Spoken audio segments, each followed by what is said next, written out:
மலையகத்தின் பல மாவட்டங்களிலும் இயற்கை அனர்த்தங்கள் பதிவாக வரும் நிலையில் இயற்கை அனர்த்தங்களினால் பாதிக்கப்பட்ட மக்களிற்கான வசதி வாய்ப்புகள் தொடர்ந்தும் கேள்விக்குறியாகவே இருந்து வருகின்றது.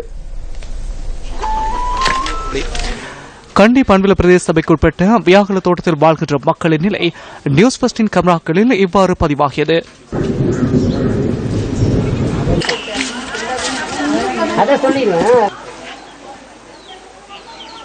இந்த தோட்டத்தில் 115 குடும்பங்களைச் சேர்ந்த 420 பேர் வாழ்கின்றனர்.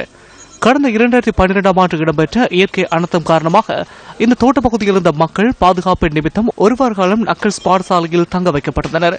எனினும் அவர்களுக்கான உரிய வாழ்வாதார நடவடிக்கைகள் வழங்கப்படாமையால் இந்த மக்கள் மீண்டும் தமது குடியிருப்புகளுக்கு திரும்பியுள்ளனர். இயற்கை அனர்த்தத்திற்கு எப்போதும் முகம் கொடுக்கக்கூடிய நிலையிலேயே இந்த மக்கள் தமது வாழ்வாதாரத்தை முன்னெடுத்து செல்கின்றனர். இந்த மக்களுக்கு புதிய குடியிருப்புகள் கட்டித்தருவதாக தெரிவித்து அவர்களிடமிருந்து பணமும் பெறப்பட்டுள்ளது. எனினும் தொடர்ந்தும் உடைந்த குடியிருப்புகளினுள் பாதுகாப்பற்ற நிலையில் தமது வாழ்வாதாரத்தை இந்த மக்கள் முன்னெடுத்து செல்கின்றனர். நாங்கள் லைட்டு வீட்டில் தாங்க இருக்கிறோம். இப்படித்தான் வீடு வசதியும் இல்லை, தண்ணி வசதி இல்லை, ரோட்டு வசதியும் இல்லை. நாங்கள் சல்லியும் 1250 ரூபா கொடுத்தோம். அதுக்கு ஒன்றும் முடிவை காணோம். எங்களுக்கு காணி தரேனாங்க, காணியும் கொடுக்கல. தனியாக வீடு கட்டி தரேனாங்க, அது எங்களுக்கு கொடுக்கல. மலசலகூடம், குடிநீர் போன்ற எந்தவித அடிப்படை வசதிகளும் பெற்ற நிலையில் இந்த மக்கள் தமது வாழ்வாதாரத்தை முன்னெடுத்து வருகின்றனர்.